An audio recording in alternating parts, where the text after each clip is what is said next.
Is Test cricket going to change forever? The ICC are discussing this. They're thinking of starting and introducing a two-tier system. This is obviously great for the top sides, but how is it going to affect the smaller sides? Is it going to create doom for them? But I have to hand it to Mr. Jaisha. I think Mr. Jaisha, wherever he's gone, irrespective of what people say, he's always tried to innovate and take the game to the next level. But if a relegation and promotion system is not there, I think then that would spell doom for a lot of smaller sides. What's actually being discussed is that they are thinking of introducing a two-tier system. Immediately after the BGT, what actually happened was ICC chairman Jai Shah and the Australian chief, the Australian cricket chief, I think his name is Mike Braid, and along with the England chief, that is Richard Thompson, have decided that they're going to sit down and have a meeting at the end of the month to figure out if they can actually introduce a two-tier system. That says that a lot could happen with Test cricket over the next few years. That could spell doom for a lot of teams, but it could also make Test cricket more viable from a viewership point of view. Because, for example, the BGT, the numbers were through the roof. The highest viewership of Test cricket in the longest time, from my understanding. It's a double-edged sword, and they'll have to tread very, very lightly. So according to some reports, what we're hearing is they're thinking of splitting the two-tier system in such a fashion where in tier 1, that's the top tier, there'll be Australia, England, India, South Africa and New Zealand. The second tier would be teams like West Indies, Bangladesh, Zimbabwe, Afghanistan, and maybe a few more teams. They are discussing this quite actively, and it could, I don't know, nothing has been discussed about, but if a relegation and promotion system is not there, I think then that would spell doom for a lot of smaller sides. But if there is a relegation and promotion system in this whole two-tier system, it could make it a pretty viable system. But they'll have to figure out the business aspect of it as well. I can tell you from personal experience that cricket as a sport, the most beautiful thing in the world.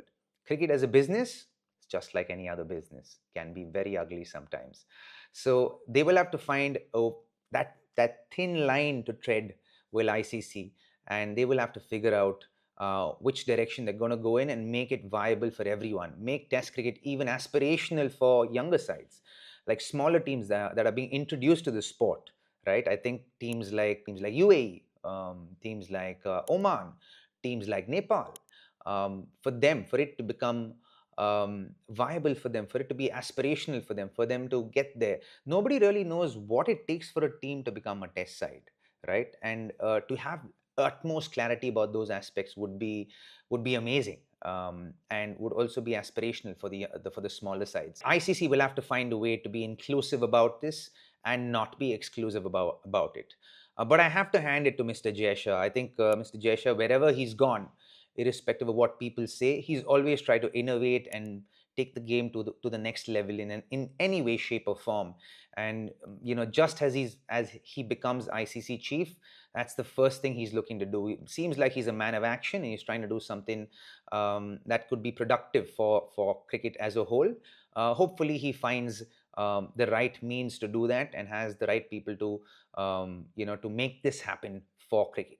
So nothing is set in stone, guys. So the ICC are still discussing if this two-tier system should be introduced now, or if it should be introduced after 2027. The current structure, the way it has been going, has been a step up, in my opinion. It's made Test cricket more viewer friendly, and there's something that you're playing towards. So there's a championship you're playing towards. So every Test match counts. We'll have to see what the system entails. Again, promotion, relegation will be a big part of this whole system, and should be a big part of this whole system, and I hope it is. And if it is, then I think it will change the way Test cricket is played forever, guys. Who benefits from this? Obviously Australia, England, India, to a certain extent South Africa and New Zealand. Then the top tier system, the top tier teams, the cricket that they play, the Test cricket that they play, becomes even more amped up as far as interest is concerned. Whereas the second tier teams, a lot like what happens in elite and plate Ranji Trophy cricket.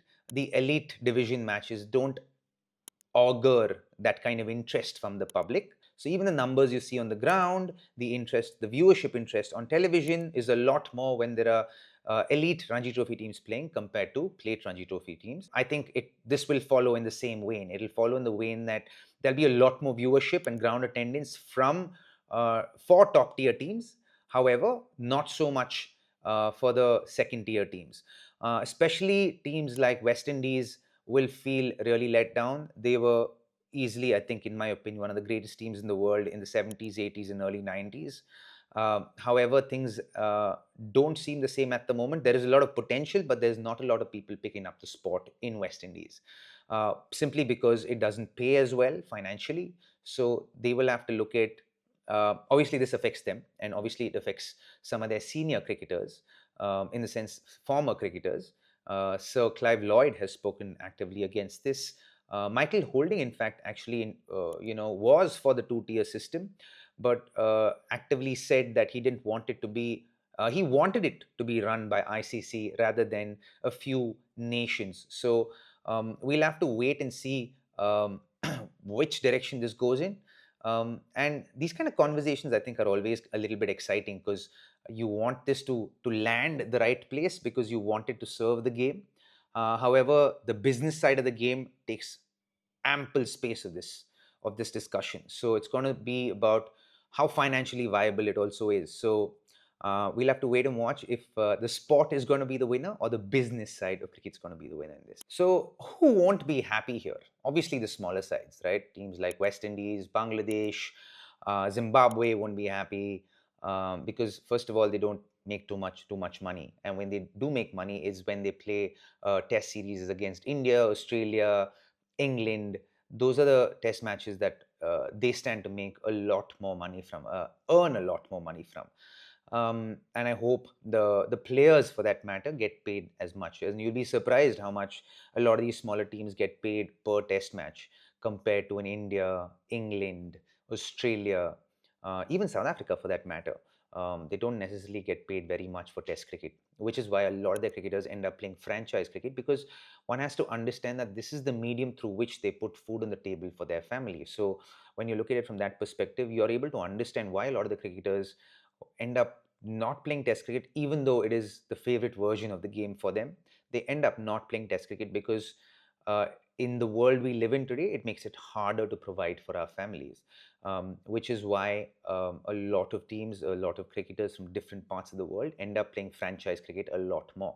And I think ICC can do a big part in changing that if they regularize in some fashion the earnings per player, because the players are the biggest stakeholders in cricket, and if the players get paid a healthy salary, then they will be able to pick their favorite version of the game, which is test cricket. You can ask anyone who's played any amount of cricket what their favorite version of the game is, and they 9 out of 10 times will say test cricket, because it is the most amazing and exciting version of the game for anyone who truly loves the game and is a student of the game. So um, if ICC can kind of fix that, if ICC can address that, then they can mitigate a lot of the damage for the smaller sides.